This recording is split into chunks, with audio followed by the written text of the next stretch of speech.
Pozdrav svima, moje ime je Izabela Laura, a u današnjem videu saznajte što je ključno za izgradnju prepoznatljivog brenda.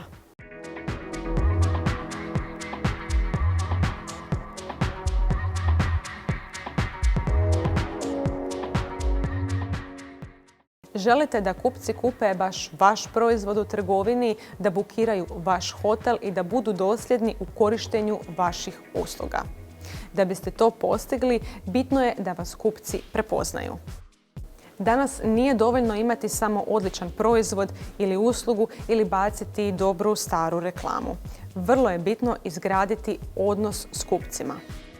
To znači da trebate komunicirati one karakteristike i vrijednosti vašeg brenda koje nisu bitne samo za vaš brend, već su bitne i vašim kupcima. Kako biste znali što trebate istaknuti, vrlo je važno da jako dobro poznajete svoje kupce, tržište, ali i vlastiti brend.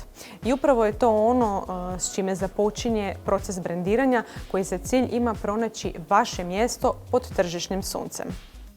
Brendiranje nije rezervirano samo za velike, ono je namijenjeno svima jer svi mi želimo pronaći svoje mjesto na tržištu i pronaći svoje kupce. Treba ga promatrati kao ulaganje, a ne kao trošak. Osim što povećava vrijednost vaših proizvoda i usluga, dugoročno gledano smanjuje sve troškove promotivnih i marketinških aktivnosti. Strategija brenda koja se izrađuje u procesu brendiranja služit će vam kao smjernica za sve korake i aktivnosti koje budete poduzimali u vezi sa svojim brendom.